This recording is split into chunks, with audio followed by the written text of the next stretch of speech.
Okay so welcome बच्चों। आज हम फ्रिक्शन का वन शॉट करेंगे। आज हम कंप्लीट फ्रिक्शन के कॉन्सेप्ट, न्यूमेरिकल, ये सारी चीज़ें देखेंगे। एस सी वर्मा सर की बुक से जो भी फ्रिक्शन के इंपॉर्टेंट न्यूमेरिकल्स हैं जिनमें बहुत अच्छे कॉन्सेप्ट हमारे क्लियर होते हैं, वो सारी चीज़ें हम देखेंगे। तो ये वीडियो मैं स्टार्टिंग से लेकर एंड तक सभी बच्चों के लिए बनाऊंगा। जिनको रिवाइज़ करना है वो रिवाइज़ के पॉइंट ऑफ व्यू से कर सकते हैं, जिनको मेन खाली कॉन्सेप्ट देखने वो सब कर सकते हैं, या फिर जिनको बिल्कुल नहीं आता, बिगनर है, तो आप स्टार्टिंग से इसको देख सकते हैं। चलिए स्टार्ट करते हैं हम सबसे पहले। फ्रिक्शन का हमारे लाइफ में क्या रोल है, सबसे पहले हम उसको देखते हैं कि फ्रिक्शन का रोल क्या है बेसिकली। देखो बेटा, फ्रिक्शन दो काम करता है। फ्रिक्शन का सबसे पहला काम होता है मोशन को अपोज करना। जो सबसे फेमस चीज़ जो फ्रिक्शन के बारे में कहा जाती है वो है कि इट अपोजेस मोशन। ओके, तो इसमें एक और लाइन मैं ऐड करना चाहूँगा। बेसिकली हम कहते हैं इट अपोजेस रिलेटिव मोशन, लेकिन फ़िलहाल इस रिलेटिव वर्ड को आप जाने दीजिए। इस रिलेटिव मोशन के जो वर्ड है इसको हम बाद में देखेंगे। फिलहाल आप खाली बस इसको ध्यान रख सकते हैं कि फ्रिक्शन मोशन को अपोज करता है। टाइम के साथ साथ मैं बताऊंगा कि ये रिलेटिव वर्ड यहाँ पर क्या कर रहा है। तो इसका एक बेस्ट एग्जांपल मैं आपको देता हूँ। आप सपोज समझ लीजिए कि आपके घर पर आपकी जो फ्लोर है ना, जिस पे आप चलते हैं, अगर आप उसको क्या कहते हैं, इसके ऊपर अगर आप घी लगा दें या फिर आप ऑयल लगा दीजिए, ठीक है, आप घी या फिर ऑयल आपने इस पर लगा दी पूरी की पूरी।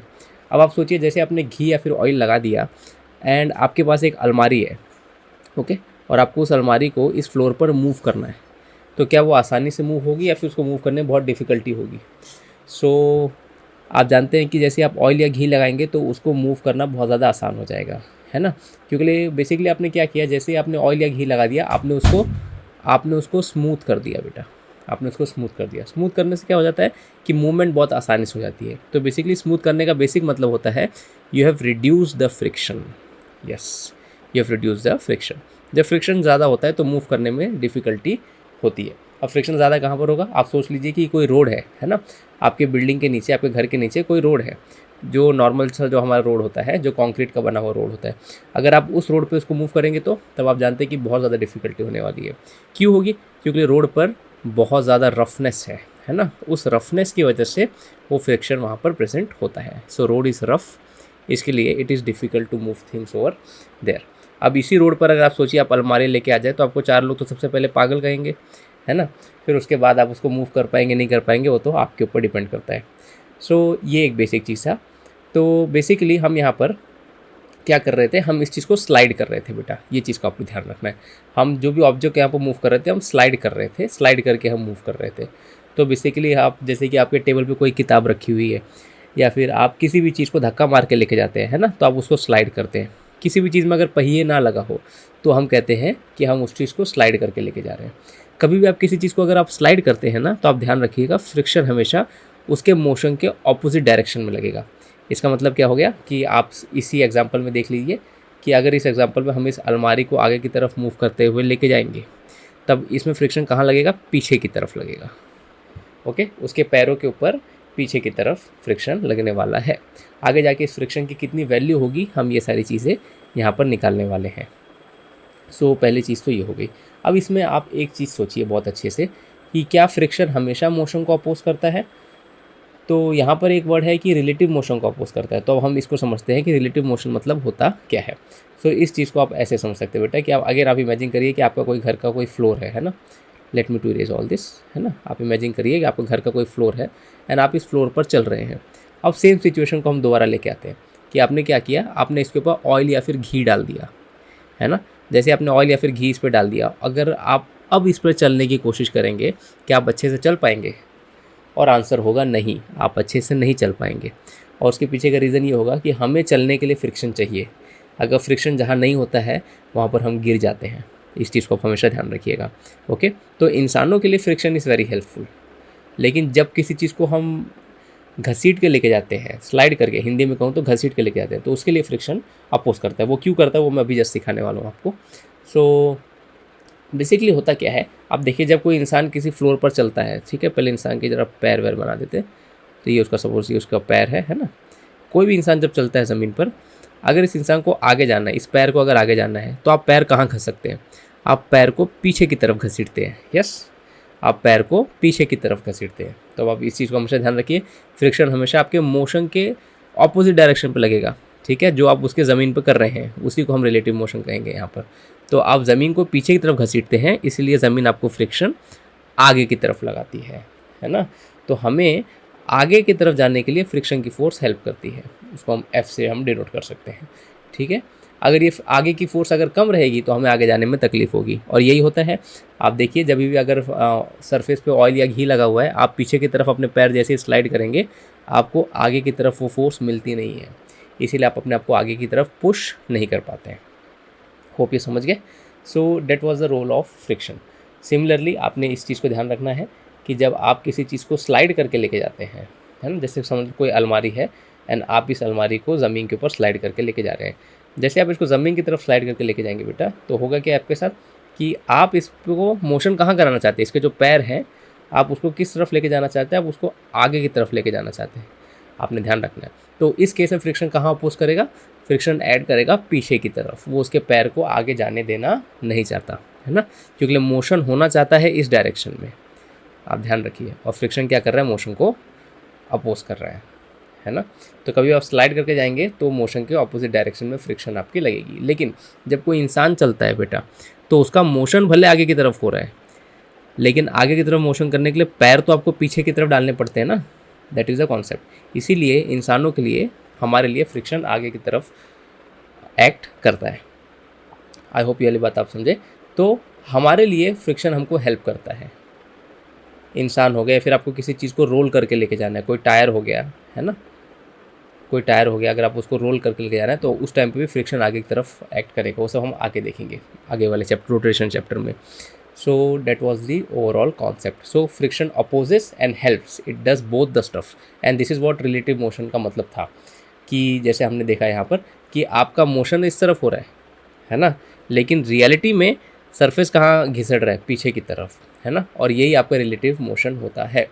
Okay, motion is going in this direction but relative motion is in this direction. अब सवाल है रिलेटिव मोशन किसके पॉइंट ऑफ व्यू से, relative motion from the point of ground. Ground आपको फ्रिक्शन फोर्स प्रोवाइड कर रहा है आपको, सही बात है ना। अगर ग्राउंड आपको प्रोवाइड करता है फ्रिक्शन फोर्स, तो उसके रिलेटिव में, तो जो कोई इंसान आपका फ्रेंड आपको ज़मीन से देख रहा होगा, वो बोलेगा कि यार तेरा मोशन तो आगे की तरफ हो रहा है, they will say you are moving in the forward direction. But ground को क्या लगेगा, ग्राउंड को बेचारे को ये लगेगा कि यार तू तो पीछे जा रहा है, इसीलिए आपको फ्रिक्शन आगे की तरफ लगा के देता है। इस अलमारी के केस में क्या होता होगा बेटा, इस अलमारी के केस में ये होता है कि मोशन भी इसका आगे की तरफ है, और ये ग्राउंड को क्या लग रहा है कि ये खुद भी आगे जा रहा है, सही बात है, इसीलिए वो फ्रिक्शन पीछे की तरफ लगाता है। तो बस ये दो केस आपने फ़िलहाल के लिए ध्यान रखने थे। सो this was the basic stuff. तो जो हमने अभी देखा कि फ्रिक्शन अपोज भी करेगा एंड फ्रिक्शन सपोर्ट भी करेगा। ओके, कभी भी आप किसी चीज़ को स्लाइड करके लेके जाएंगे तो वहाँ अपोज करेगा, और इंसानों को, हमको चलने के लिए हमको सपोर्ट करता है। सो this was the overall concept. तो पहली चीज़ तो हमने सीख ली कि फ्रिक्शन का रोल क्या है। अब हम आगे देखते हैं यहाँ पर कि हाँ, कोएफिशिएंट ऑफ फ्रिक्शन पे हम आ जाते हैं। हाँ, रीज़न ऑफ फ्रिक्शन, तो रीज़न ऑफ फ्रिक्शन क्या है। अब फ्रिक्शन क्यों एग्जिस्ट करता है। अब मैंने तो कह दिया कि फ्रिक्शन है, लेकिन फ्रिक्शन क्यों है। तो फ्रिक्शन होने का तो सबसे पहला रीज़न है बेटा, वो है आपके क्या बोलते हैं माइक्रोस्कोपिक लेवल पर, वहाँ पर क्या हो रहा है, मैक्रोस्कोपिक लेवल पे क्या हो रहा है, उसका रीज़न होता है। इसका मतलब क्या हो गया, आप इमेजिन करिए कि कोई अलमारी है, हमारा सबसे फेमस एग्जांपल, आप इमेजिन करिए डेट की कोई अलमारी है, एंड इसके नीचे जो हमारा सरफेस है, इस तरीके से हमारा सरफेस है। अब होगा क्या बेटा कि जैसे ही इस अलमारी को हम इस सरफेस पे मूव कराएंगे, ओके, तो होगा क्या कि ये जो अलमारी के जो पैर के जो नीचे की जो पार्ट होगी ना, और जो ज़मीन के नीचे की जो पार्ट होगी, वो लोग आपस में रगड़ते हैं, उन दोनों का आपस में मैशअप होता है। तो इसका मतलब क्या हो गया, तो बेसिकली अगर आप अलमारी को नीचे से देखेंगे तो बहुत स्मूथ लगती है, आपको लगता है कि एकदम परफेक्ट है ना, उस पर बिल्कुल भी रफनेस नहीं है, बहुत स्मूथ है। लेकिन कोई भी चीज़ कितनी भी स्मूथ हो, अगर आप उसको माइक्रोस्कोपिक लेवल पे देखेंगे तो वहाँ पर आपको बहुत ज़्यादा रफनेस दिखेगी। मतलब क्या, ये जो आपको जो इंटरफेरेंस दिख रहा है, सपोज ये ज़मीन का इंटरफेरेंस है, तो ज़मीन भले आपको दिखने में बहुत स्मूथ दिखती हो, लेकिन अगर आप उसको थोड़ा सा बहुत अच्छे से जूम करके देखेंगे, ठीक है, मैक्रोस्कोपी या माइक्रोस्कोपिक लेवल पे, तो आपको चीज़ें इस तरीके से वहाँ पर दिखाई देंगी। अच्छा, माइक्रोस्कोपिक नहीं बोलना चाहिए मुझे, बट मैक्रोस्कोपिक लेवल पे दिखेंगे आपको। सिमिलरली ये समझिए आपका ग्राउंड का सरफेस हो गया, बहुत ज़्यादा जूम करके देखेंगे तो ऐसे दिखेगी। सिमिलरली आपका जो अलमारी है उसकी सरफेस भी दिखने में बड़ी स्मूथ दिखती है, बट रियलिटी में वो भी ऐसे ऊपर नीचे खड़बड़ी होती है। और जब ये लोग चलते हैं आपस में, ये यही वाला सरफेस है बेटा, इसको मैंने जूम करके बताया आपको। और जब वो लोग चलते हैं आपस में तो वो लोग आपस में रगड़ते हैं, और रगड़ने की वजह से वहाँ पर आपका फ्रिक्शन क्रिएट होता है। आई होप ये समझ गए आप, ठीक है। इसी रगड़ने की वजह से वो लॉकिंग क्रिएट होती है, जिसकी वजह से फ्रिक्शन आता है। Okay, so this was the basic reason. अब देखो बेटा, फ्रिक्शन इस रगड़ने की वजह से होता क्या है। फ्रिक्शन का बेसिक जो फ्रिक्शन काम करता है वो आपकी एनर्जी लॉस से करता है, वो भी हम आगे देखेंगे। So this was the basic reason of friction, why friction क्यों है इस दुनिया में, ठीक है। तो ये रीज़न था। अब हम अगली चीज़ देखेंगे यहाँ पर, कोएफिशिएंट ऑफ फ्रिक्शन। ये भी बड़ी इंपॉर्टेंट चीज़ है और सिंपल सी चीज़ है।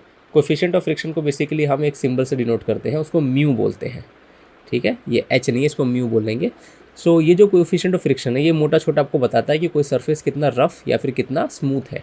मतलब क्या, इसकी वैल्यू देख लो, इसकी वैल्यू होती है 0 से लेके आप इन्फिनिटी तक जा सकते हो। ओके, इन्फिनिटी मतलब बहुत ही खतरनाक सरफेस, वहाँ पर पैर घिस जाएंगे हमारे इंसान बचेगा नहीं अगर उस पर चलेगा तो। सो अब आप देखिए, कोएफिशिएंट ऑफ फ्रिक्शन अगर आप 0 कर दें, ठीक है, अगर आप 0 कर दें, अगर कोएफिशिएंट ऑफ फ्रिक्शन की वैल्यू अगर 0 होती है तो उसका मतलब होता है कि वो सरफेस एकदम स्मूथ है।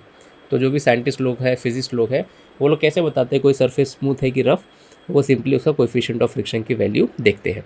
अगली चीज़, अगर कोएफिशिएंट ऑफ फ्रिक्शन की वैल्यू लेट्स से 1 है और एक जगह पे कोएफिशिएंट ऑफ फ्रिक्शन की वैल्यू 5 है, तो जहाँ पर ज़्यादा वैल्यू है वो जगह ज़्यादा रफ होगी। इस चीज़ का आपने और हमने ध्यान रखना है, और जहाँ पर कम होगी वो चीज़ उतनी ज़्यादा स्मूथ होगी। अच्छा, इसकी वैल्यू डेसिमल में भी हो सकती है, 0.4, 0.1, ठीक है। So it can take any value from 0 to infinity. सो पहली चीज़ तो ये हो गया। So this was one thing.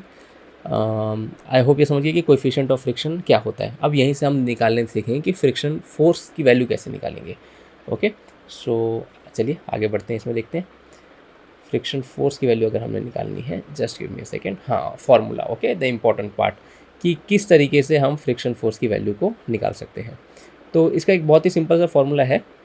Formula ये है कि फ्रिक्शन फोर्स को हम देते हैं, हम इसको ऐसा स्मॉल एफ से ऐसे डिनोट करते हैं, मैक्सिमम बुक में इसी तरीके से डिनोट करते हैं, आप भी इस तरीके से कीजिएगा। थोड़ा आप चाहे तो इसको स्टाइल में बना सकते हैं। तो फ्रिक्शन फोर्स की वैल्यू को हम देते हैं म्यू टाइम्स ऑफ नॉर्मल, इस तरीके से हम कहते हैं। अब म्यू क्या हो गया, कोएफिशिएंट ऑफ फ्रिक्शन, और एन क्या हो गया, नॉर्मल। अब इस चीज़ को अगर मैं डिटेल में समझाऊँ आपको तो ये इस तरीके से काम करेगा। अगेन आप हमारे अलमारी और हमारे फ्लोर का एग्जांपल आप देख सकते हैं कि अगर ये अलमारी है और यहाँ पर हमारा ये प्यारा सा फ्लोर है ना। अब दिखते तो बड़े साफ़ सुथरे हैं, दिखते तो बड़े, जस्ट अ सेकेंड, दिखते तो ऐसे हैं कि बड़े स्मूथ है, लेकिन रियल लाइफ में स्मूथ नहीं होते। सो इनके बीच में कुछ ना कुछ आपको क्वेश्चन दिया रहेगा, क्वेश्चन में आपको दिया रहेगा कि कुछ ना कुछ कोएफिशिएंट ऑफ फ्रिक्शन की वैल्यू है। लेट्स से यहाँ पर कोएफिशिएंट ऑफ फ्रिक्शन की वैल्यू 0.3 है। ओके, 0.3 मतलब कि ये जो हमारा सरफेस है वहाँ पर फ्रिक्शन इतना डोमिनेंट, फ्रिक्शन का कोएफिशिएंट इतना ज़्यादा है, ठीक है। इट जस्ट टेल्स यू कि फ्रिक्शन कितना है वहाँ पर। अच्छा, एक और चीज़ का ध्यान रखना, फ्रिक्शन खाली इस नीचे वाले सरफेस की वजह से नहीं होता, इस अलमारी का जो नीचे वाला सरफेस है ना बेटा, ये वाला जो अलमारी का जो डाउन वाला पार्ट है उसके वजह से भी होता है, इन दोनों के कॉम्बिनेशन की वजह से होता है। मतलब क्या हो सकता है कि आपकी ज़मीन एकदम स्मूथ है, लेकिन अगर आपकी अलमारी नीचे से स्मूथ नहीं है तो वहाँ पर कुछ ना कुछ कोएफिशिएंट ऑफ फ्रिक्शन आ जाएगा। इसको आपने ध्यान रखना है। कभी भी अगर किसी सरफेस पे दिया है कि कोएफिशिएंट ऑफ फ्रिक्शन 0 है, इसका मतलब कि आपका जो ऑब्जेक्ट है जो मूव कर रहा है उसका जो नीचे वाला पार्ट है वो भी एकदम स्मूथ है और सरफेस भी आपका एकदम स्मूथ है, तब जाके कोएफिशिएंट ऑफ फ्रिक्शन 0 होगा। लेकिन अगर ऐसा है कि कोई खाली एक पार्ट स्मूथ है लेकिन दूसरा वाला पार्ट थोड़ा सा रफ है, तो वहाँ पर कोएफिशिएंट ऑफ फ्रिक्शन की ओवरऑल वैल्यू आपकी आ जाएगी। इस चीज़ को आपको ध्यान रखना है। ओके, अच्छा, ऐसा भी हो सकता है कि एक ही सरफेस पे दो अलग अलग टेबल रखो जिनकी अलग अलग कोएफिशिएंट ऑफ फ्रिक्शन है सेम सरफेस पे, तो entire coefficient of friction will be different for 2 different object, but उस पर फ्यूचर पे हम बात करेंगे, फिलहाल नहीं। सो आई होप आपको समझ गया कि ये कोएफिशिएंट ऑफ फ्रिक्शन आपको बताता क्या है। सो अब इस पर ज़रा आगे बढ़ते हैं हम। तो आप समझ लीजिए कि कोएफिशिएंट ऑफ फ्रिक्शन क्वेश्चन ने दे दिया है कि 0.3 ऐसा आपको दिया रहेगा। सो अब आप निकालेंगे कैसे इसकी वैल्यू। तो आप मान लीजिए कि इस अलमारी का कुछ मास है ना, इस अलमारी का मास है हम कह सकते हैं 50 kg फॉर एग्जांपल, है ना। एंड बेटा आप इस पर कुछ फोर्स लगा रहे हैं, लेट्स से आप इस पर लगा रहे हो 500, आप इस पर 500 न्यूटन की फोर्स लगा रहे हो। ओके, सो सवाल है कि फ्रिक्शन कितना लगेगा इस पर। तो सबसे पहले उसको कैलकुलेट करने का हमारे पास ये वाला फार्मूला है। तो कैसे करेंगे हम। सो फ्रिक्शन इस coefficient of friction is 0.3 into normal. Normal मतलब क्या होगा बेटा, नॉर्मल हमने देखा है न्यूटन लॉज ऑफ मोशन में, इसका mg नीचे की तरफ लग रहा होगा और ऊपर की तरफ क्या लग रहा होगा हमारा नॉर्मल, ठीक है। और नॉर्मल की वैल्यू यहाँ पर mg के इक्वल होगी, तो normal is equal to mg के हिसाब से अगर हम करेंगे तो mg इज़ 50 इंटू जी को फिलहाल अगर हम 10 मान ले, 500 इंटू 0.3 करेंगे तो आई थिंक हमको 150 आंसर आएगा, ठीक है, 150 न्यूटन। अब देखो बहुत मज़ेदार चीज़ हुई यहाँ पर, हमने अभी अभी फ्रिक्शन की वैल्यू निकाल ली है कि आपने अगर 500 न्यूटन की फोर्स लगाई हुई है यहाँ पर, है ना, इस अलमारी पे जिसका मास है 50 kg, इस सरफेस पे जिसका कोएफिशिएंट ऑफ फ्रिक्शन है 0.3, तो इस केस में इस पे जो फ्रिक्शन फोर्स लगेगी वो लगेगी पीछे की तरफ जिसकी वैल्यू होगी 150 न्यूटन। आई होप आप ये वाली बात को बहुत अच्छे से समझ रहे हो। तो फ्रिक्शन बेटा इस तरीके से आपका काम करता है। तो अब इस चीज़ के साथ होगा क्या, तो अगर जिन लोग को न्यूटन लॉ ऑफ मोशन के कॉन्सेप्ट बहुत अच्छे से क्लियर है, अगर क्लियर नहीं है तो आप प्लीज़ मेरा प्रीवियस वीडियो देख लीजिएगा। सो अब कोई पूछेगा चलो बताओ इस ऑब्जेक्ट का एक्सेलरेशन क्या होगा, ठीक है, तो वो अब हम निकालते हैं। तो इसका ओवरऑल हो क्या रहा है इस अलमारी के साथ, ये हमारी अलमारी है ना, इसको अगर मैं अच्छे से ड्रॉ कर दूँ, सो अलमारी के ऊपर ये हो रहा है कि अलमारी के ऊपर एक आगे की तरफ फोर्स लग रही है ना बेटा, डेट इज़ ऑफ 500 न्यूटन, और पीछे की तरफ एक फ्रिक्शन फोर्स लग रही है पैर की तरफ विच इज़ 150 न्यूटन, और दोनों ही कंटिन्यूसली लग रहे हैं जब तक ये मूव कर रहे हैं। तो अब क्वेश्चन बोलेगा what will be the acceleration of this अलमारी और ऑफ दिस ब्लॉक, ठीक है। अब आप लगा सकते हैं आपका न्यूटन लॉज ऑफ मोशन का सबसे basic formula which is force is equal to mass into acceleration. आप ध्यान दीजिएगा, ये फॉर्मूला कब लगा रहे हैं हम, जब हमको एक्सेलरेशन निकालना है, ओके।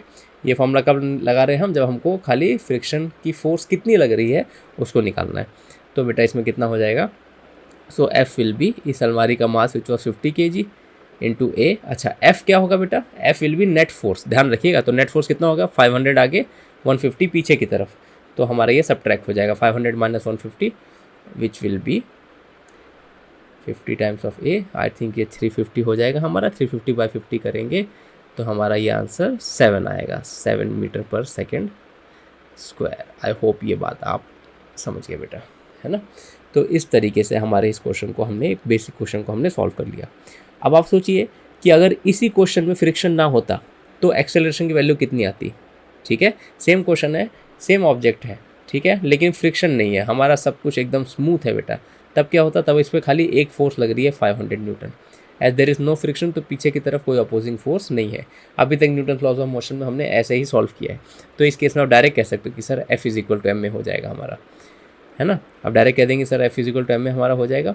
उसके बाद आप स्ट्रेट फॉरवर्ड आप कहेंगे सर एफ आप 500 लगा रहे हैं, मास हमारा 50 है, और ए, तो ए कितना आ जाएगा हमारा 10 मीटर पर सेकेंड स्क्वायर, ठीक है। स्ट्रेट फॉरवर्ड, सीधे से सीधी बात, नो बकवास, ओके।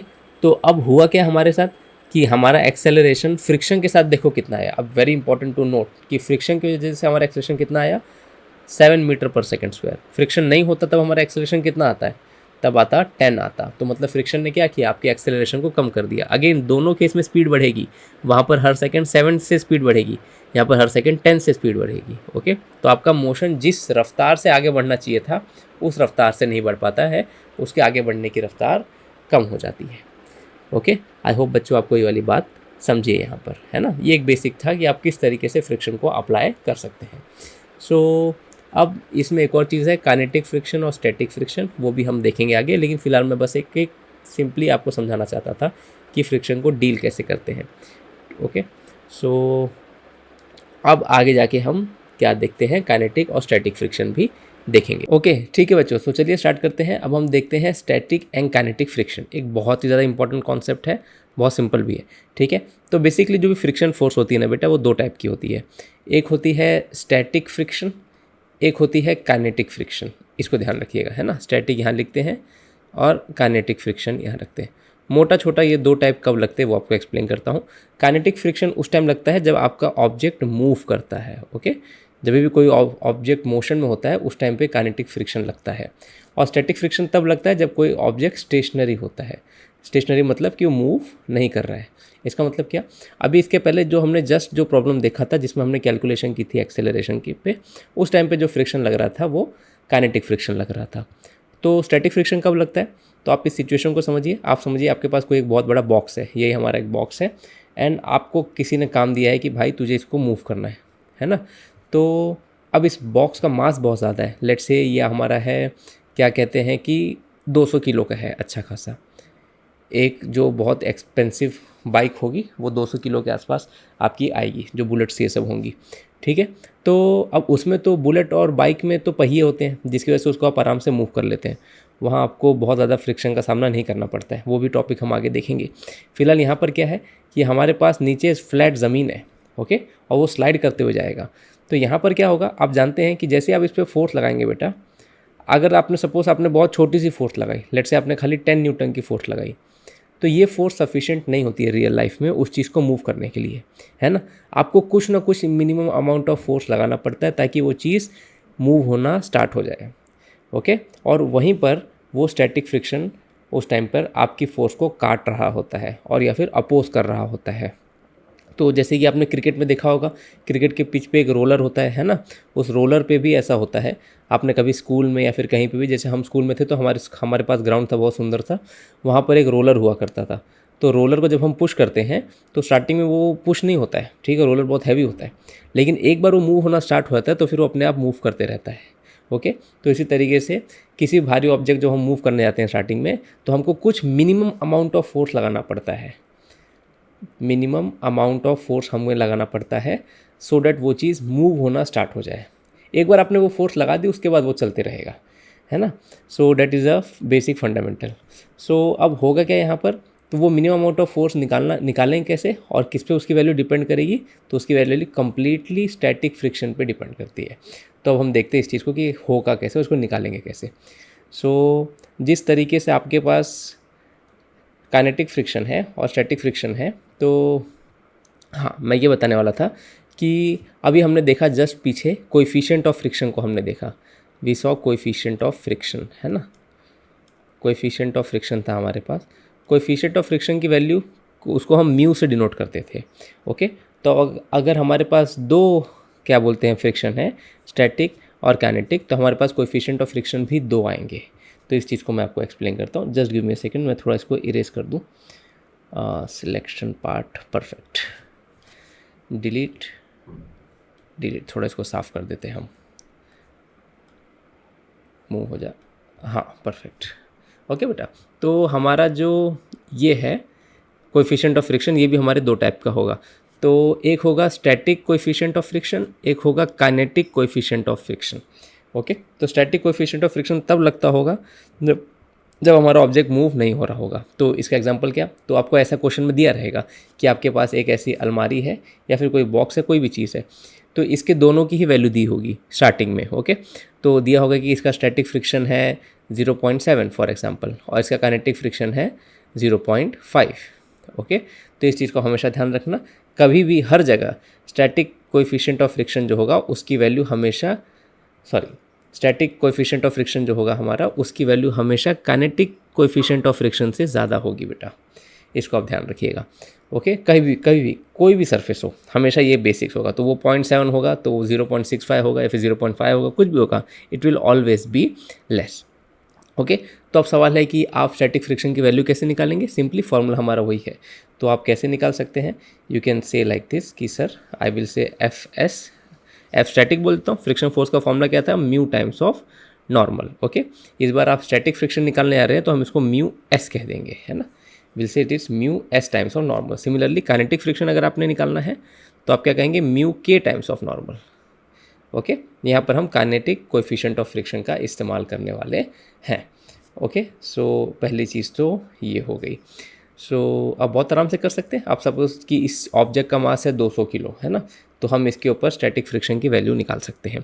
तो 200 किलो है, अगर ऑब्जेक्ट को लेट से आपने कुछ फोर्स एफ लगाई हुई है ना, तो इसका mg नीचे की तरफ लगेगा बेटा, और हमारा आप जानते हैं कि नॉर्मल ऊपर की तरफ लगेगा, और नॉर्मल की वैल्यू mg के इक्वल यहाँ पर हो जाएगी, क्योंकि मोशन हमारा प्योरली हॉरिजॉन्टल लाइन में होने वाला है। सो अब क्या हो जाएगा, दोनों साइड नॉर्मल तो सेम है हमारा, है ना, दोनों साइड हम normal is equal to mg की वैल्यू सब्स्टिट्यूट कर सकते हैं। तो अगर हम आगे इसको लिखते जाएँ तो ऐसे लिखेंगे कि F static will be equal to, अब यहाँ पर काइनेटिक फ्रिक्शन का कोएफिशिएंट जो हमारे क्वेश्चन हमने लिया था 0.7 इंटू नॉर्मल की वैल्यू, नॉर्मल कितना हो जाएगा m इंटू जी, ठीक है।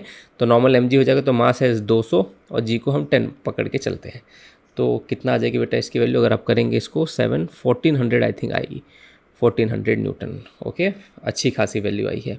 और काइनेटिक फ्रिक्शन की अगर हम वैल्यू निकालें तो एफ के विल बी, तो 0.5 इंटू 200, ठीक है, mu times of normal into 10। Okay, kinetic friction की वैल्यू हमने 0.5 ली थी यहाँ पर।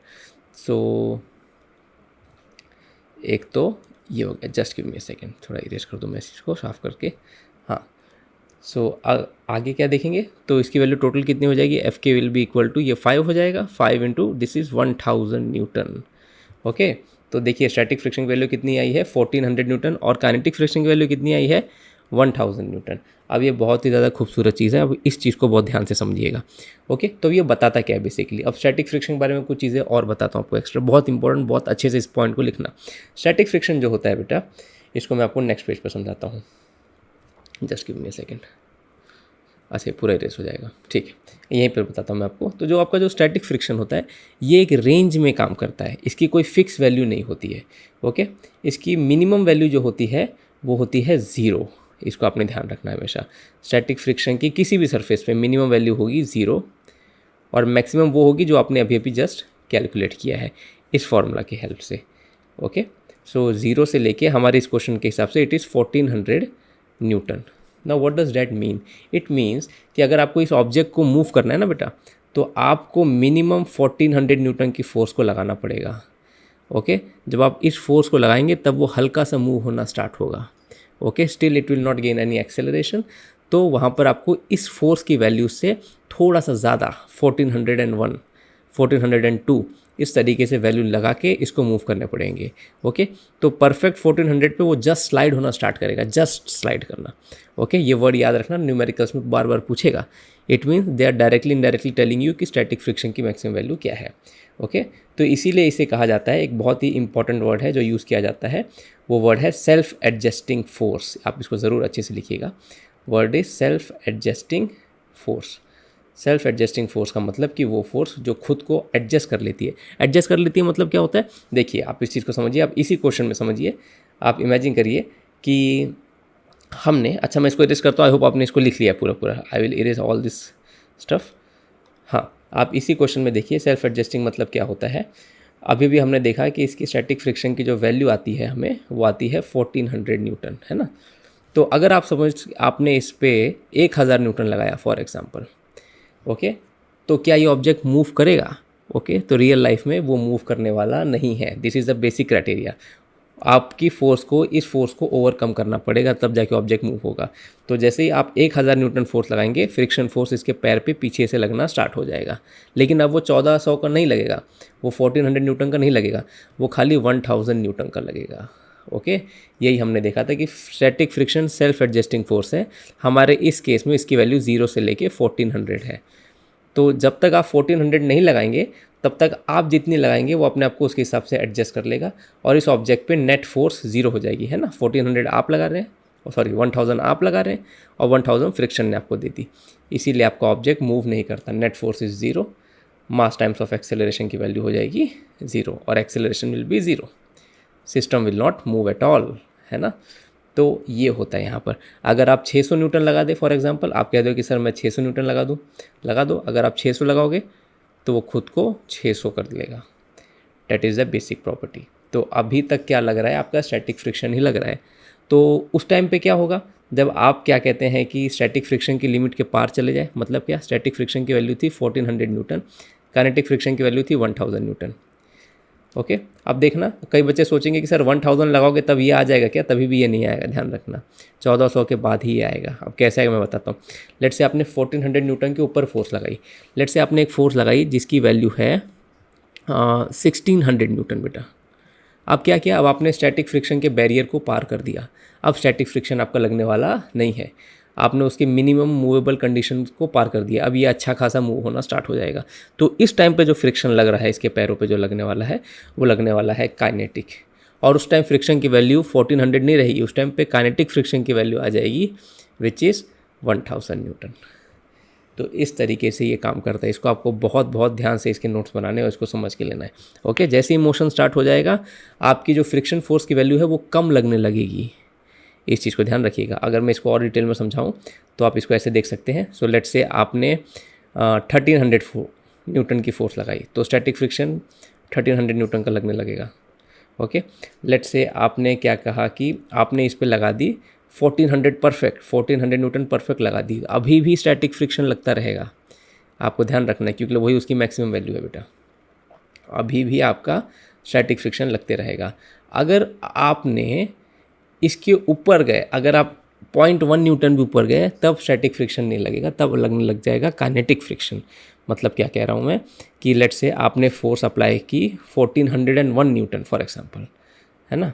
अगर आपने 1401 न्यूटन फोर्स लगाई, अब इस टाइम पर अब 1400 होने लगेगा, अब इसकी वैल्यू थोड़ी कम हो जाएगी। ठीक है, तो रियल लाइफ में भी ऐसे होता है, आप किसी भारी ऑब्जेक्ट को जब मूव करते हैं, शुरू में उसको मूव करना इज़ वेरी टफ। ओके, लेकिन एक बार वो मूव होने स्टार्ट हो जाता है तब आपको उसको मूव करने में आसानी होती है। क्यों? क्योंकि उस टाइम पे फ्रिक्शन की वैल्यू जो रहती है वो कम हो जाती है थोड़ी सी। Okay, so that is the basic condition over there. तो इस सिचुएशन में जब आपने 1401 न्यूटन की फोर्स लगाई है, हमारे इस ऑब्जेक्ट का मास था 200 किलो, तो इसका एक्सेलरेशन कैसे निकालेंगे? We say F net is equal to mass times of acceleration. तो एफ नेट कितनी होगी? 1401 आगे की तरफ, 1000 पीछे की तरफ, मास इज 200 इंटू ए। आप इसको सॉल्व कर सकते हैं 401 बाय 200 के हिसाब से, अप्रॉक्सीमेटली आपका आंसर 2.01001 ऐसा कुछ आएगा। ओके, आई होप ये समझ गए। तो इस केस में अब जाके जब आपने स्टैटिक फ्रिक्शन का बैरियर पार किया तब जाकर आपको एक्सेलरेशन अचीव होगा, और इस तरीके से चीज़ें यहाँ पर काम करेंगी। आई होप ये वाली बात आप बहुत अच्छे से समझे हो। हाँ, उसके बाद आप कुछ भी लगाइए, आप चाहिए तो आप 2000 न्यूटन की फोर्स लगा दीजिए, उस टाइम पर भी काइनेटिक फ्रिक्शन एक ही लगेगा, विच इज़ आपकी 1000 न्यूटन। अब इसकी वैल्यू थ्रू आउट सेम रहेगी, चाहे आप 2000 लगाए, 2 लाख लगाए, कुछ भी लगाए। अगर अब नेट फोर्स निकालनी हो हमें तो हम सिंपली कह सकते हैं कि एफ नेट, सो 2000 माइनस 1000 है ना, 200 इंटू ए। जब आप सॉल्व करेंगे 1000 बाय तो आपके आंसर 5 आ जाएगी। आई होप ये आप समझिए कि किस तरीके से फ्रिक्शन में सिचुएशन काम करती है। तो ये था एक ओवरऑल जो हमें ध्यान रखनी थी। तो सबसे इंपॉर्टेंट चीज़ स्टैटिक फ्रिक्शन में क्या हमने ध्यान रखनी है कि इट इज़ सेल्फ एडजस्टिंग, है ना। स्टैटिक फ्रिक्शन जो हमारी है ये वेरी इंपॉर्टेंट वर्ड। कोई पूछ दे why it is self adjusting, क्योंकि वो अपनी वैल्यू को चेंज कर सकता है डिपेंडिंग अपॉन कि आप कितनी वैल्यू लगा रहे हो। ठीक है, self adjusting simply means it is able to adjust its value depending upon what value you are applying. Okay, and kinetic friction role कब प्ले करता है? काइनेटिक फ्रिक्शन तब रोल प्ले करेगा जब आपने स्टैटिक फ्रिक्शन की मैक्सिमम वैल्यू के ऊपर फोर्स लगानी स्टार्ट कर दी है। ओके, सो आप इस चीज़ को बहुत अच्छे से ध्यान रखें, और इसकी वैल्यू फिक्स होती है। फॉर्मूला दोनों के लिए सेम है, म्यू टाइम्स ऑफ नॉर्मल। ठीक है, एक के लिए mu times of mu S times of normal, mu S being the static coefficient of friction, and इसके लिए म्यू के टाइम्स ऑफ नॉर्मल। ठीक है, तो ये था overall concept static and kinetic friction का। एक और चीज़ का ध्यान रखना है, जो कोएफिशिएंट ऑफ फ्रिक्शन होता है, मैं पहले बताना भूल गया, it is a unitless number, आप ध्यान रखिएगा, है ना। इसकी यूनिट नहीं होती है। एक बार एक बच्चे ने पूछा सर इसकी वैल्यू कैसे निकालते हैं? सो इसकी वैल्यू ऑलरेडी आपको दी रहती है, वो उसके पीछे का प्रोसेस आपके सिलेबस में नहीं है, वो सारी चीज़ आपको ऑलरेडी दी होगी, किसी भी सरफेस पे क्या क्या वैल्यूज़ रहेंगी। सो आई होप ये समझ गया। सो अब हम आगे देखेंगे numericals, S C Verma sir की बुक से कुछ न्यूमेरिकल्स देखेंगे चीज़ों को अच्छे से समझने के लिए। ठीक है, सो चलिए अब कुछ न्यूमेरिकल करेंगे। ये एस सी वर्मा सर की बुक से क्वेश्चन है, एस सी वर्मा पार्ट 1 से फ्रिक्शन चैप्टर से आपके है। सो बहुत ही अच्छे कॉन्सेप्ट बिल्डिंग क्वेश्चंस है, तो यहाँ से हम बेसिक से स्टार्ट करते हैं, देखते हैं क्या कहता है हमारा first question. A body slipping, slipping मतलब कि नॉर्मल हिंदी भाषा में रगड़ के घिसड़ के जाना, है ना। कोई रोहित शेट्टी की मूवी में देखा होगा, किसी इंसान को किसी गाड़ी से बांध देते हैं तो कैसे रगड़ रगड़ के जाता है, वैसे जाने वाली है स्लिपिंग मतलब होता है। A body slipping on a rough horizontal plane, ठीक है, रफ है, फ्रिक्शन है, with the acceleration of 4 metre per second square. अब ध्यान रखना है, डी एक्सेलरेशन मतलब एक्सेलरेशन की वैल्यू कितनी होगी? -4 metre per second square. Question तो कहेगा 4, लेकिन हमको ध्यान रखनी है कि -4 है। What is the coefficient of friction between the block and the plane? तो हो क्या रहा है बेटा यहाँ पर कि अब देखिए क्वेश्चन ने कह दिया खाली डी एक्सेलरेशन है। डी एक्सेलरेशन होने का मतलब क्या है कि कोई फोर्स इसके ऊपर पीछे की तरफ लग रही होगी, है ना। डी एक्सेलरेशन का सिंपल सिर्फ एक ही मतलब होता है कि कोई फोर्स इस पर पीछे की तरफ लग रही होगी।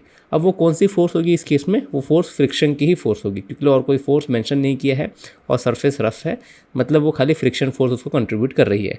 तो ओवरऑल इस ब्लॉक पे सिर्फ एक ही फोर्स लग रही है ना।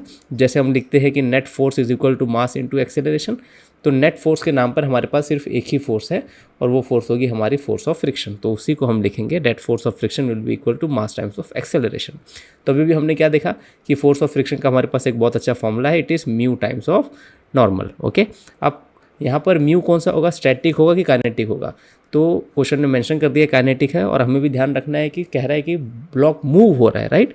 ब्लॉक ध्यान रखिएगा आगे की तरफ मूव हो रहा है और फ्रिक्शन पीछे की तरफ लग रहा है। ओके, सो अब यहाँ पर तो हमारा काइनेटिक हो जाएगा, तो एफ के आप लिख सकते हैं म्यू के टाइम्स ऑफ नॉर्मल, है ना। इसको हम यहाँ पर रिप्लेस कर सकते हैं आराम से। सो कितना हो जाएगा हमारा म्यू के टाइम्स ऑफ नॉर्मल की वैल्यू कितनी हो जाएगी, जब कोई हम स्ट्रेट हॉरिजॉन्टल रोड पे जाते हैं तो नीचे की तरफ mg, ऊपर की तरफ नॉर्मल, तो normal will be equal to mg। So हम इसको mg लिख सकते हैं, that will be equal to mass into acceleration. Mass will get cancel, mu के की वैल्यू कितनी आ जाएगी आपकी, इट विल बी a/g, है ना बेटा।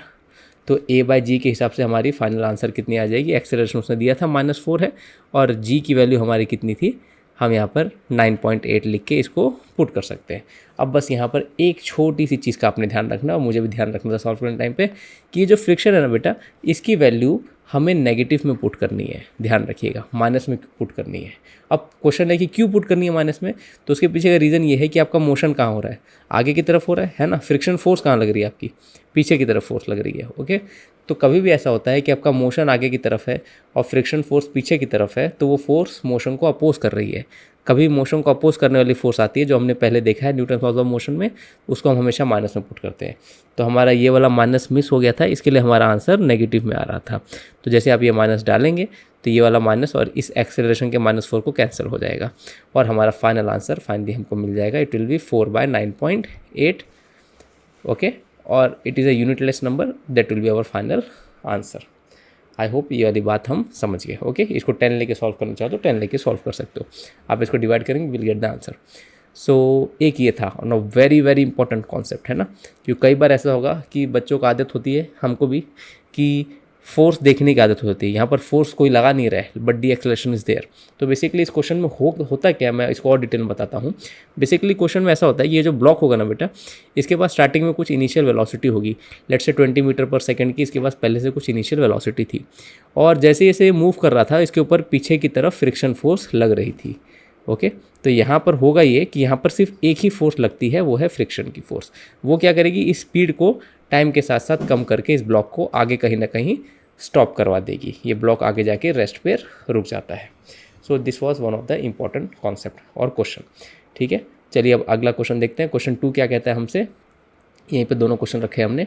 अ ब्लॉक इज प्रोजेक्टेड, ये भी एस.सी. वर्मा सर की बुक का ही सेकंड क्वेश्चन है। Okay, a block is projected along rough horizontal road with the speed of 10 metre per second. देखिए जो मैंने क्वेश्चन बताया आपको जस्ट यहाँ पर है वो हमारे पास, तो ब्लॉक हमारा जा रहा है 10 मीटर पर सेकंड की स्पीड से आगे की तरफ।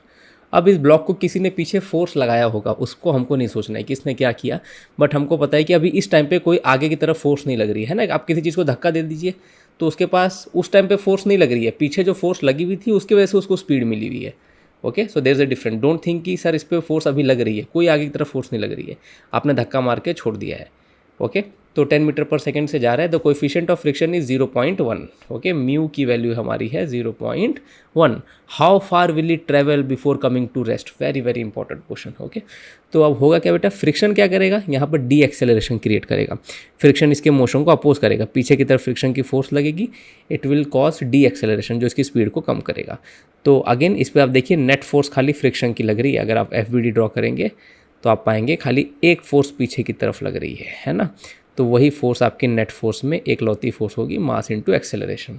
आप वेलोसिटी को देख के कंफ्यूज मत होइएगा, वेलोसिटी इज़ नॉट फोर्स, तो नेट फोर्स में हमारी फ्रिक्शन की फोर्स आ जाएगी, that will be equal to mass into acceleration. Friction की फोर्स जस्ट सेम तरीके से म्यू के टाइम्स ऑफ नॉर्मल हम निकालेंगे, यहाँ पर नेगेटिव में इसको पुट कर देते हैं। ओके, तो कितनी हो जाएगी, म्यू के विल बी कोई 0.1 इंटू नॉर्मल हमारा कितना था, कुछ मास के बारे में नहीं पता तो normal will be equal to mg हम लिख सकते हैं यहाँ पर।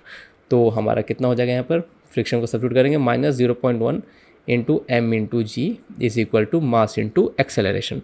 सो हमारा मास अगेन देखिए कैंसिल हो जाएगा टाइम्स ऑफ ए, तो इससे हमें ए मिल जाएगा। तो M M will get cancel, a की वैल्यू आ जाएगी हमको -0.1 इंटू जी। जी को अगर हम 10 ले लेते हैं तो it will come out to be -1 metre per second square, है ना। हम 10 लेके इसको सॉल्व कर रहे हैं, जो अगर आप 9.8 लेके सॉल्व करोगे तो पीछे आंसर में थोड़ा बहुत माइनर सा फर्क आएगा। ओके, तो अब देखिए हमारी नॉलेज से, काइनेमेटिक्स की नॉलेज से हम जानते हैं हमें एक्सेलरेशन आ गया है -1 का, मतलब स्पीड के साथ क्या होगा बेटा, आपकी स्पीड हर सेकंड 1 से कम होते जाएगी, है ना। स्पीड हर सेकंड कम होती जाएगी। अब यहाँ पर आपका न्यूटन्स लॉज ऑफ मोशन और फ्रिक्शन की नॉलेज खत्म होगी। अब इस क्वेश्चन को हम काइनेमेटिक्स के नॉलेज से सॉल्व करेंगे प्योरली। ओके, तो क्वेश्चन में हो क्या रहा है ओवरऑल कि हमारे पास एक ब्लॉक है जो इनिशियली मूव कर रहा था 10 की स्पीड से, है ना, यही है। Initial velocity was 10 metre per second. Just give me a second. So velocity was 10 metre per second. कुछ टाइम के बाद क्या होगा, जैसे जैसे आगे जाएगा ये ब्लॉक आगे जाके हमारा रुक जाएगा। How far will it travel before it comes to rest, question ने कहा है हमसे। तो फाइनल वेलोसिटी हमारी 0 हो जाएगी। इनिशियल को u लिख देता हूँ मैं यहाँ पर, है ना। और हमारी एक्सेलरेशन कितनी आ जाएगी, -1 क्वेश्चन ने दे के रखी है। तो सिंपली हमारा famous formula v² - u² is equal to 2as हम यहाँ पर अप्लाई कर सकते हैं। तो फाइनल वेलोसिटी 0, इनिशियल वेलोसिटी 10 है, 10 का स्क्वायर 2 इंटू एक्सेलरेशन को ध्यान से माइनस पुट करना है, प्लस पुट नहीं करनी है आपने। ओके, वरना आपका आंसर नेगेटिव आएगा। तो कई बार बच्चों के साथ होता होगा, ऐसे सिचुएशन में स्टार्टिंग में नेगेटिव आता है। तो या जब आप इसको कर देंगे तो डिस्प्लेसमेंट वैल्यू आई थिंक आपको 50 आ जाएगी। जैसे आप इसको सॉल्व कर देंगे तो it will come out to be 50 metre. तो ये ब्लॉक रुकने से पहले अच्छा खासा 50 मीटर ट्रैवल करेगा। आप क्रिकेट में देखते होंगे, क्रिकेट ग्राउंड में बैट्समैन 6 मारता है तो 100 मीटर मतलब बहुत लंबा 6 मार दिया, है ना। तो उसका आधा डिस्टेंस 50 मीटर इतना वो ट्रैवल करेगा। तो ये बहुत ही ज़्यादा इंपॉर्टेंट है। तो हमने किया क्या, बेसिकली हमने यहाँ पर एक्सेलरेशन निकाला और एक्सेलरेशन की हेल्प से हमने काइनेमेटिक्स के नॉलेज से ये निकाला। अब ये बहुत ही फेमस टाइप का क्वेश्चन आपसे हमेशा पूछा जाता है यहाँ पर है। तो इसका पर्पस यही था कि आप बताएं कि फ्रिक्शन फोर्स कितनी उसको डी एक्सेलरेशन देता है और फिर उसकी हेल्प से हम इसको सॉल्व करते हैं। आई होप ये पसंद आया आपको क्वेश्चन। सो अब हम अगला क्वेश्चन देखते हैं। देखिए क्या कहता है, ये ऐसी वर्मा सर की बुक से 11th क्वेश्चन है। तो ये फिगर हमको देख रखा है। क्वेश्चन कहता है calculate the acceleration of the 1 kg block, है ना। इस 1 kg ब्लॉक की निकालनी है। Tension in the string between connecting the 1 kg blocks, इस स्ट्रिंग का टेंशन निकालना जो इन दोनों कनेक्ट कर रही है। And the tension in the string attach with the 0.5 kg। Okay, तो नॉर्मल से ही हमारे सारे रूल्स लगने वाले हैं जो हमने सीखे हुए हैं, क्या कहते हैं, न्यूटन्स लॉज ऑफ मोशन में। तो स्ट्रेट फॉरवर्ड हम क्या करते हैं, एफबीडी बना के इसको सॉल्व करना स्टार्ट कर सकते हैं। तो सबसे पहले इसकी एफबीडी देख लेते हैं। इसकी एफबीडी में क्या आएगा, स्ट्रेट फॉरवर्ड इसकी एफबीडी बनने वाली है बेटा। इसकी क्या होगा, 0.5 kg है हमारा ये। तो नीचे की तरफ mg लगेगा इसका 0.5 g, ऊपर की तरफ इसकी टेंशन लगेगी। ओके, तो सबसे पहले क्या होगा, ये सिचुएशन में ये क्वेश्चन हमारा ऐसे नीचे जाना स्टार्ट हो जाएगा। तो ये नीचे जाएगा, ये दोनों राइट में जाना स्टार्ट हो जाएंगे। सो इसके हिसाब से आप जानते हैं इक्वेशन इसकी कैसे लिखनी है। So we will get a equation which will be something like this. Okay, तो 0.5 g minus tension will be equal to 0.5 into a. ये हमने न्यूटन्स लॉज ऑफ मोशन में बेसिक्स इसके सीखे हुए हैं। अगर किसी बच्चे ने नहीं किया है तो आप प्लीज़ वो वीडियो देख के आइए अच्छे से। सो एक चीज़ तो हमारी ये हो गई जो हमें देखनी थी। फिर उसके बाद अगली चीज़ जो है, हम ये जो 1 kg वाला हमारा ब्लॉक है इसकी हम एफबीडी अगर हम बनाएंगे तो उसकी एफबीडी किस तरीके से बनेगी वो देखते हैं। सो this will look like this कि ये 1 kg रहेगा, आगे की तरफ T1 खींचेगा, पीछे की तरफ आपका T2 खींचेगा, है ना। लेकिन अब यहाँ पर फ्रिक्शन आ जाएगा बेटा पीछे की तरफ, और फ्रिक्शन की वैल्यू हम कैसे देंगे, friction will B mu times of normal. अब कोएफिशिएंट ऑफ फ्रिक्शन उसने दे के रखा है यहाँ पर कि 0.2 है, और नॉर्मल जो बेटा हमारा आएगा वो कितना आएगा, mg के इक्वल आएगा। और इसके में mg इसका, इस वाले ब्लॉक का mg नॉर्मल 1g के इक्वल हो जाएगा।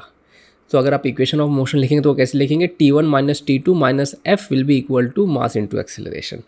तो जब हम इसको लिखेंगे तो हमारा कुछ इस तरीके से दिखने वाला है ना। So this will be the overall entire situation जो हमें देखने मिलती है। T1 minus T2 minus 0.2g is equal to 1a। अब इसमें एक और इक्वेशन आने वाली है, ठीक है। There will be a third equation also. तो थर्ड इक्वेशन किसकी होगी, जो पीछे वाला जो 1 kg का ब्लॉक है हमारा, ये थर्ड इक्वेशन उसकी होने वाली है।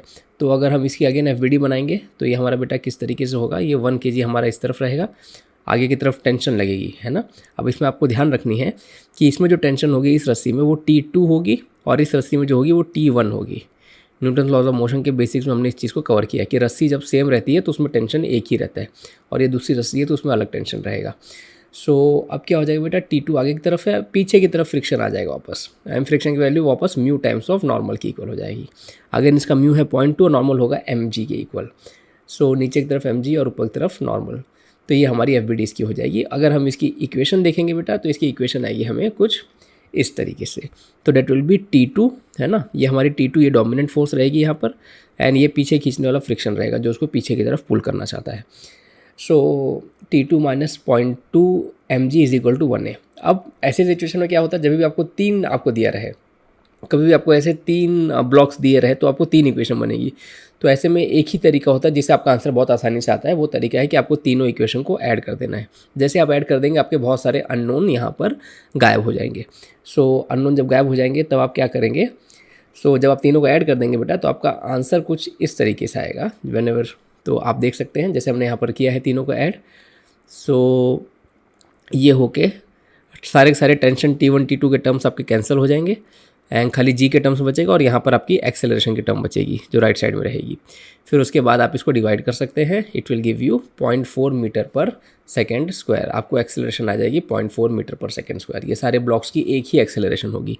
तो पहला चीज़ जो उसने पूछा था, find the acceleration of 1 kg blocks, है ना, तो इन दोनों का एक्सेलरेशन पूछा था, तो इन दोनों की एक्सेलरेशन की वैल्यू आ जाएगी 0.4, और इसकी भी वैल्यू 0.4 ही रहेगी। अगर किसी बच्चे को कॉन्सेप्ट में प्रॉब्लम आ रही है तो please Newton laws of motion का बेटा वीडियो देखना, वन शॉट वाला जो हमने बनाया हुआ है। उसके बाद क्या बोल रहे हैं, find the tension in the string connected with 1 kg and the tension in the string connected with 0.5 kg, है ना। तो ये इसका मतलब इनडायरेक्टली T2 और T1 आपसे पूछ रहा है। ओके, T1 और T2 की वैल्यू आपसे पूछ रहे हैं, तो इसके लिए आपको कुछ नहीं करना। ये जो आपको एक्सेलरेशन की वैल्यू आ गई बेटा, इनको आपको किसी भी इन दोनों में सब्स्टिट्यूट करके आपको T1 और T2 की वैल्यू निकाल लेनी है। जब आप उसको सब्स्टिट्यूट करेंगे तो आपको डायरेक्ट एक अच्छा सा आंसर मिल जाएगा, और वो आंसर रहेगा ये। T1 की वैल्यू आपको आ जाएगी 4.8 न्यूटन, एंड T2 की वैल्यू आपको आ जाएगी 2.4 न्यूटन। आई होप ये आपको समझा है, ठीक है। तो सबसे बेसिक्स इसमें क्या है कि आप न्यूटन लॉज ऑफ मोशन की नॉलेज आपको अच्छी से रहे, है ना। बस इसमें बस एक हमको क्या करनी है यहाँ पर कि फ्रिक्शन को पीछे की तरफ लगानी है। ओके, बस इसको हमने ध्यान से अच्छे से रखना है कि जब ब्लॉक आगे की तरफ मूव करेंगे तो फ्रिक्शन वाला पार्ट आपका पीछे की तरफ उसको पुल करेगा। तो ये वाली चीज़ हमने ध्यान रखने की, फ्रिक्शन पीछे की तरफ लगेगा और उसको सब्ट्रैक्ट करना है हमको वहाँ से। सो ये हो गया।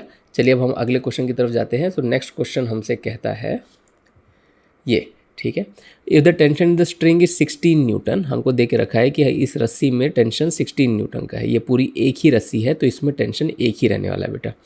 And the acceleration of each block is 0.5 metre per second square. दोनों की एक्सेलरेशन कितनी है हमारी 0.5। ऑब्वियसली बात है, दोनों एक साथ कनेक्टेड है। Find the friction coefficient at the contact with the block. Okay, तो ये फ्रिक्शन कोएफिशिएंट ऑफ फ्रिक्शन को पूल है। तो यहाँ पर हम क्या कर सकते हैं, सिंपली इनके फ्री बॉडी डायग्राम को बना के इस चीज़ को सॉल्व कर सकते हैं बहुत आसानी से। तो जब आप फ्री बॉडी डायग्राम बनाएंगे 4 kg का, तो वो कुछ आपका बेटा इस तरीके से दिखेगा। तो 4 kg वाले में क्या क्या रहेगा बेटा हमारे पास, यहाँ पर नीचे की तरफ mg sin थीटा होगा, है ना, 4g sin थीटा, पीछे की तरफ टेंशन रहेगा और पीछे की तरफ फ्रिक्शन फोर्स रहेगा, है ना। ये चीज़ हमने ध्यान रखनी है। और फ्रिक्शन की वैल्यू किसके इक्वल हो जाएगी, फ्रिक्शन की वैल्यू हो जाएगी mu times of normal. Again आपने यहाँ पर ध्यान रखना है कि जो फ्रिक्शन होगा उसकी वैल्यू होगी म्यू टाइम्स ऑफ नॉर्मल। सो मैं इसको आपको चाहिए तो लिख भी देता हूँ, friction F2 will be mu times of normal. अब बस नॉर्मल का आपने ध्यान रखना है कि म्यू को हम म्यू 2 लिखेंगे। नॉर्मल की वैल्यू यहाँ पर क्या होती है, याद करिए, नॉर्मल यहाँ जाता था और mg cos थीटा नीचे की तरफ जाता था। तो यहाँ पर नॉर्मल की जो वैल्यू हम लिखने वाले हैं बेटा वो होगी mg cos थीटा के इक्वल। इस चीज़ का हमने बहुत ध्यान रखनी है। ओके, और फिर उसके बाद जब आप इक्वेशन लिखेंगे तो ये आपको इक्वेशन आ जाएगी इसकी कि mg sin theta which is 4g sin theta minus t minus friction की वैल्यू mu 2 mg cos theta will be equal to mass into acceleration. जब आप वैल्यू पुट करेंगे सारी की सारी इसको सॉल्व करेंगे तो आपको म्यू 2 की वैल्यू आ जाएगी 0.06। आई होप ये वाली बात आप समझ रहे हैं। तो पूरा concept Newton laws of motion का ही है, बस आपको पीछे से एक फ्रिक्शन को सब्ट्रैक्ट करना है।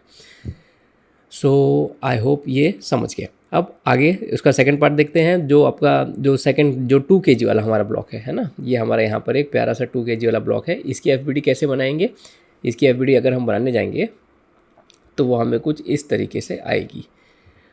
You can see this, simple see, आगे की तरफ टेंशन खींचेगा और पीछे की तरफ फ्रिक्शन खींचेगा। ओके।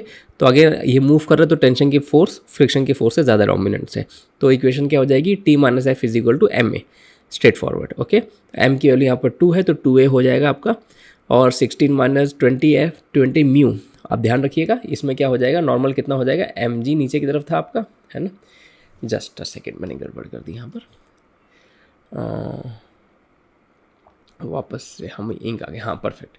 सो आप देख सकते हैं इसको, बहुत बेसिक से हमारा एम जी नीचे की तरफ ऊपर की तरफ नॉर्मल, तो यहाँ पर फ्रिक्शन की value simply mu times of normal हो जाएगी। ठीक है, मास इज 2 kg, तो नॉर्मल एम जी की इक्वल हो जाएगा, और एम कितना था, 2g था हमारा, 10 हम मांग के सॉल्व कर सकते हैं। क्वेश्चन ने 10 आई थिंक कहा है, नहीं कहा है, ठीक है। एनीवेज तो 20 न्यूटन के आसपास आपको, आप इसको पुट कर सकते हैं 20 इंटू म्यू 1, ठीक है, जो हमारे फ्रिक्शन की वैल्यू होती थी म्यू टाइम्स ऑफ नॉर्मल के हिसाब से, और फिर ये वैल्यू आपको आ जाएगी। फिर आपने क्या करनी है, बस इसको सॉल्व कर देनी है यहाँ पर। तो यहाँ पर हमको कोई भी इक्वेशन को ऐड करने की ज़रूरत नहीं पड़ी है, जैसे हम पहले इक्वेशन को ऐड करते थे तो डायरेक्टली ही इसकी आंसर आ जाती थी। सो इस तरीके से आपको म्यू 2 और म्यू 1 की बेटा फाइनल आंसर आ जाएगी। आई होप ये वाला पार्ट आपको समझा है। सो यहाँ पर जो हमने सॉल्व किया है, जी की वैल्यू को मैंने 10 लेके सॉल्व किया, लेकिन आप 9.8 लेके सॉल्व करिएगा, क्योंकि ये क्वेश्चन में कहीं मेंशन नहीं किया हुआ है। ठीक है, 9.8 लेके सॉल्व करेंगे तो आपको परफेक्ट आंसर आएगा। अगर आप 10 लेके सॉल्व करेंगे, इसमें इस आंसर में थोड़ी सी ऊपर नीचे आएगी। So that was the overall concept. I hope ये समझ गए। अब आगे क्वेश्चन देखते हैं, नेक्स्ट क्वेश्चन। हाँ, ये भी देखिए कैसा क्वेश्चन है हमारा।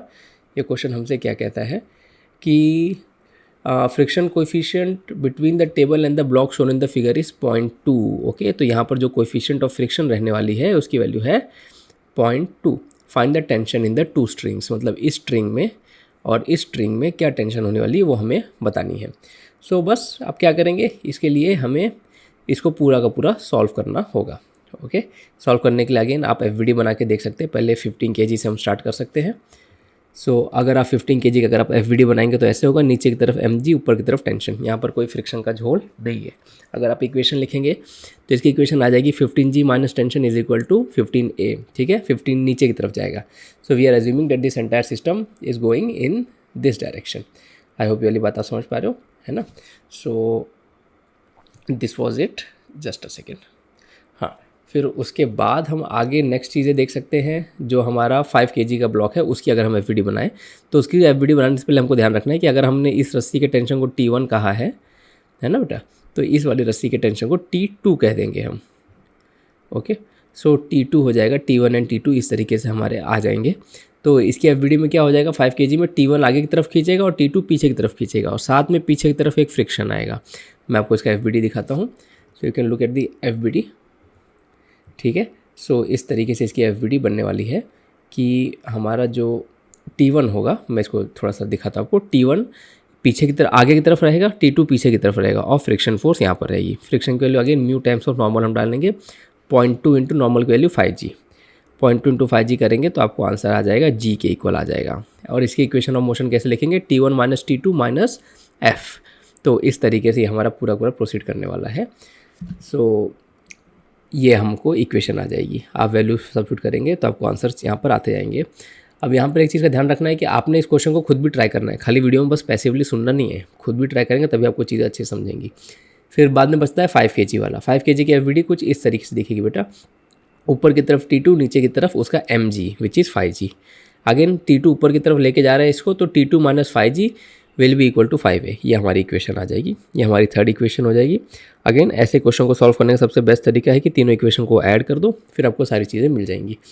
जैसे आप कर देंगे तो आपको क्या मिल जाएगा, टेंशन के टर्म्स सारे कैंसिल हो जाएंगे, है ना। ये जितने भी आपके टेंशन के टर्म्स हैं वो सारे के सारे टेंशन यहाँ पर आराम से सारा टेंशन ख़त्म हो जाता है हमारा। ठीक है, ये बहुत सिमेट्रिकल, बहुत फेमस चीज़ है, आपको बहुत बार बार देखने मिलेगी। सो T1 minus T1 plus T1 minus T2 plus T2। फिर जो बाकी के टर्म्स बचे हैं वो इस तरीके से बचे हुए हैं। फिर आपने क्या करनी है, बस वैल्यूज उसमें सब्स्टिट्यूट करनी है। जब आप कर देंगे वैल्यू सब्स्टिट्यूट तो आपको A की कुछ वैल्यू आ जाएगी, है ना। A की वैल्यू आ जाएगी आपको 3.6 मीटर पर सेकेंड स्क्वायर। जी की वैल्यू 9.8 डाल के आप सॉल्व करिएगा तो आपको आंसर आएगी।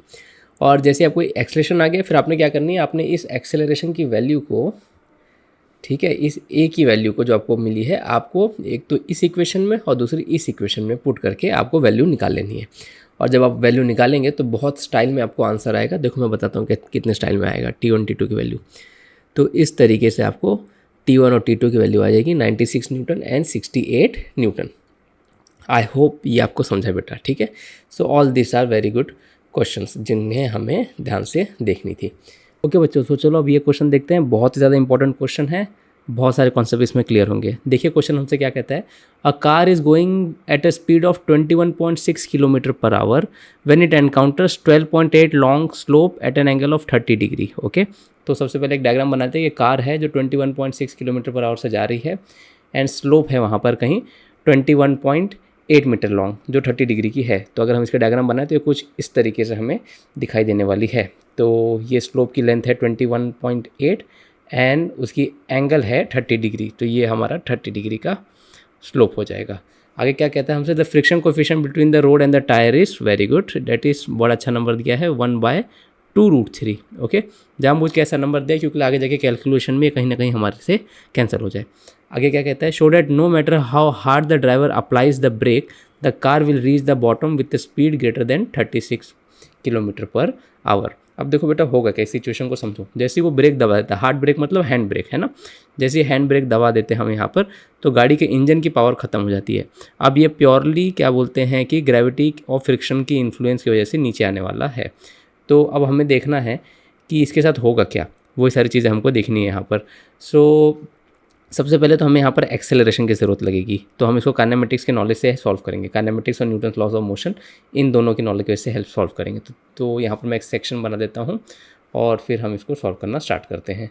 सो सबसे पहले आप देखिए कि हमें ज़रूरत किस चीज़ की है। सबसे पहले काइनेमेटिक्स का जो हमारा इक्वेशन है v² - u² = 2as, हम इससे सॉल्व करेंगे। क्वेश्चन ने कहा है it should not be the car will reach the bottom with the speed greater than 36 kilometre per our. मतलब हमको फाइनल वेलोसिटी मोटा छोटा निकालनी है और वो उसके हिसाब से होगी तो हमारा आंसर सही होगा।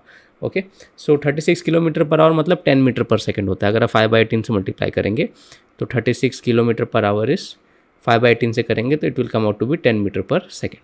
तो अगर हम इसको सॉल्व करें तो हमें मिलने क्या वाला है यहाँ पर कि v² फाइनल वेलोसिटी, इसको एज इट इज रहने देते हैं हम क्योंकि हमें इसी को फाइंड आउट करना है। हमको ऐसा होना चाहिए हम फाइंड आउट करके हमको ये 10 के आसपास मिल जाए। ओके, तो v² minus initial velocity is 21.6 kilometre per our. तो 21.6 को जब आप कन्वर्ट करेंगे, है ना बेटा, तो ये आपकी वैल्यू आ जाएगी 6 मीटर पर सेकंड जब आप इसको कन्वर्ट करेंगे। सो v² - 6² = 2 into acceleration into displacement हमारा 12.8 मीटर है क्योंकि उतना लंबा ट्रैक था, ताकि जब नीचे तक यहाँ तक पहुँचेगा तब तक उसकी स्पीड 36 से ज़्यादा होनी चाहिए, है ना। तो अभी हमारा पर्पस क्या है, हम इस ए को फाइंड आउट करेंगे और हम इसमें इस इक्वेशन में पुट करके देखेंगे और हम देखेंगे हमारी वी की वैल्यू क्या आएगी। तो ये हमारी स्ट्रैटेजी है क्योंकि इस तरीके से हमको इसमें प्रोसीड करना है। तो अब ए को निकालने के लिए हमको न्यूटन्स लॉज ऑफ मोशन की नॉलेज लगेगी। अगर हम इसकी FBD बनाएंगे बहुत अच्छे से तो हमें दिखेगा कि नीचे की तरफ एक आपका mg sin थीटा लगेगा जो 30 डिग्री है फिलहाल हमारा, और पीछे की तरफ हमको फ्रिक्शन फोर्स लगेगी। तो फ्रिक्शन फोर्स हमको कितनी लगेगी, μmg cos थीटा। ओके, हमने पिछले प्रॉब्लम में देख के रखा है mu times of normal, normal की वैल्यू होती है mg cos थीटा। आई होप ये क्लियर है सबको बच्चा। और नॉर्मल और mg cos थीटा आपस में एक दूसरे को कैंसिल आउट कर देंगे। तो इक्वेशन क्या बनेगी, mg sin theta minus μmg cos theta is equal to mass into acceleration. तो होगा क्या हमारे पास g sin थीटा हाफ का है उसने तो 1/2 लिख देंगे, माइनस म्यू की वैल्यू देखिए जानबूझ के 1/2√3 दी थी। ओके, और m देखिए m सब जगह से कैंसिल हो जाएगा, है ना, so don't worry about m। तो इंटू जी इंटू cos थीटा, देखिए cos 30 होता है √3/2, इसीलिए जानबूझ के आपको इस तरीके से यहाँ पर √3 दिया था। That will be equal to acceleration. जब आप इसको हम सॉल्व करेंगे तो हमको आ जाएगा g/2 माइनस √3 कैंसिल हो गया by g/4 is equal to a। जब इसको सॉल्व करेंगे तो आंसर आएगा g/4।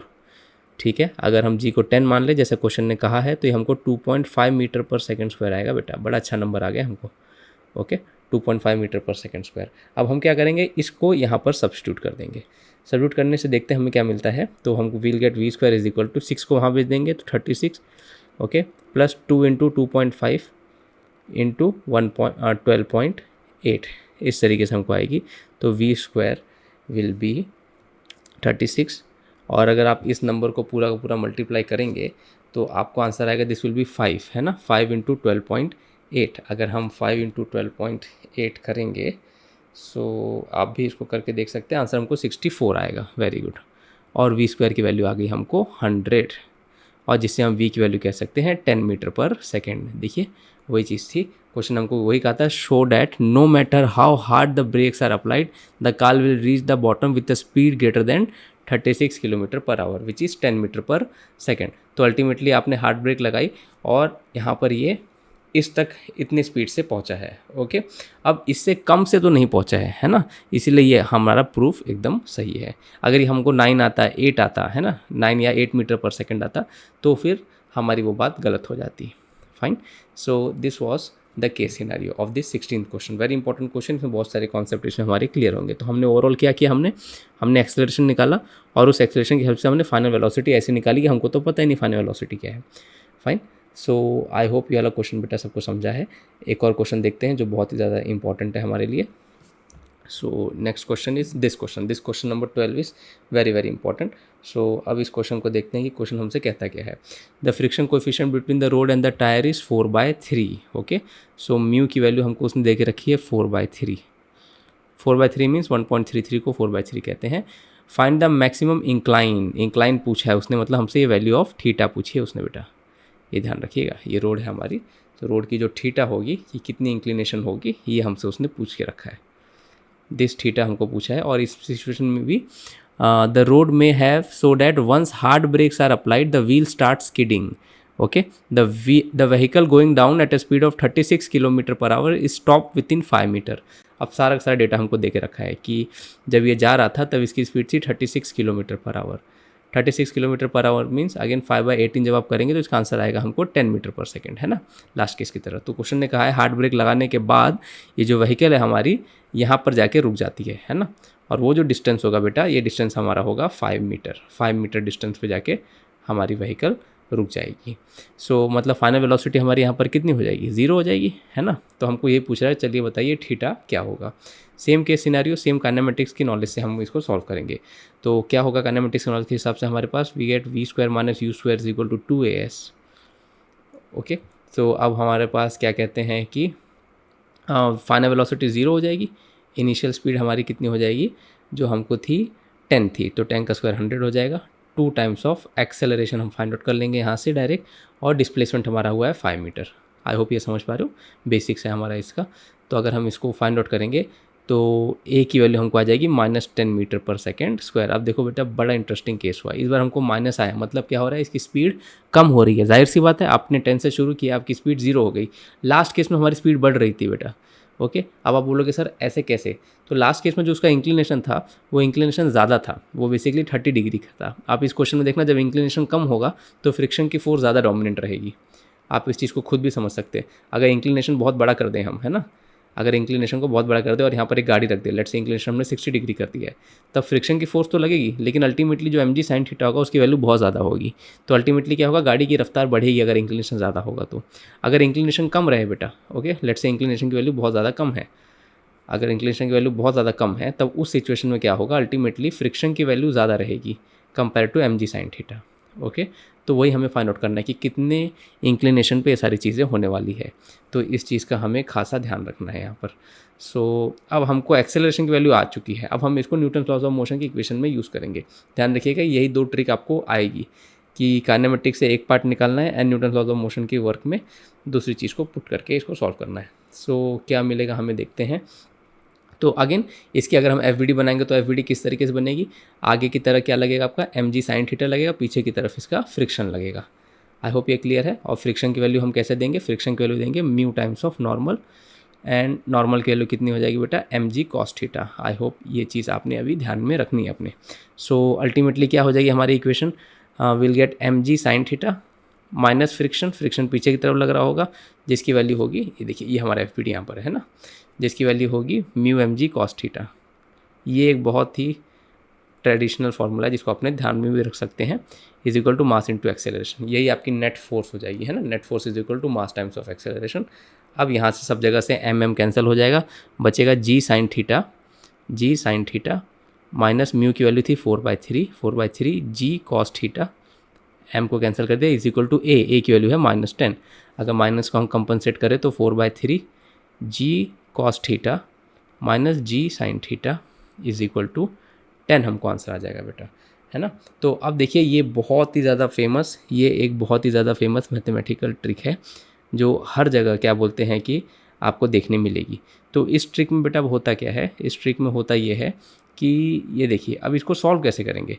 तो यहाँ पर हम करते क्या हैं कि ये जो 3 है ना, इसको हम यहाँ पर मल्टीप्लाई कर देंगे। यहाँ पर 3 को मल्टीप्लाई करते हमको मिल जाएगा इक्वेशन कुछ इस तरीके से, जी कॉस थीटा माइनस 3 को यहाँ पर कर देंगे तो हमें मिल जाएगा ये 3g साइन थीटा।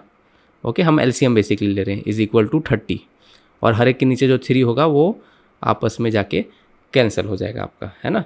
इसी 3 को हमने ऊपर नीचे सब जगह से ऐसे मल्टीप्लाई कर दिया है। सो एक तो ये हो गया, और 3 सब जगह से हमारी कैंसिल हो जाएगी।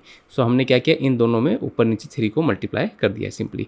अब जी है, जी की वैल्यू 10 है, तो 10 को अगर हम सब्ट्रैक्ट कर दें, कैंसिल कर देंगे तो ये बचेगा हमारे पास 4 cos theta minus 3 sine theta is equal to 3। अब बहुत ध्यान से सुनना बेटा, इस सिचुएशन में हम क्या करते हैं, हम डायरेक्ट इसको सॉल्व नहीं कर सकते। अब ये बहुत ही फेमस मैथमेटिकल ट्रिक है जो आपको मैथ्स में बहुत बहुत बहुत यूज़फुल है। तो हम क्या करते हैं, देखो हमको 4 और 3 दिख रहे हैं ना, तो हम यहाँ पर पाइथागोरन ट्रिपलेट का यूज़ करते हैं। सो 4 3 5 एक पाइथागोरन ट्रिपलेट है। तो हम क्या करेंगे, हम यहाँ पर हर एक टर्म को 5 से डिवाइड कर देंगे। जैसे हम 5 से इसको डिवाइड करते हैं ना बेटा, तो हमारे पास बचता क्या है, 4/5। तो 4/5 को मैं लिख सकता हूँ, can I write it as sine of 53 degree, है ना। 4/5 साइन 53 डिग्री एक बहुत ही फेमस चीज़ है, साइन 53 एंड कॉस थीटा यहाँ पर लिख देंगे। Minus 3/5 will be how much, 3/5 will be cos 53, yes. Cos 53 की वैल्यू होती है 3/5 into sine theta, this will be equal to हमारा 3/5। अब जो 3/5 ये वाला जो लास्ट वाला 3/5 है, इसकी जगह पे I can write it as sine 37। Okay, sine 37 की वैल्यू 3/5 होती है। अब बोलोगे सर आपने ऐसा क्यों किया, ऐसा हमने इसलिए किया क्योंकि अब हम यहाँ पर एक्सपांशन लगाने वाले हैं।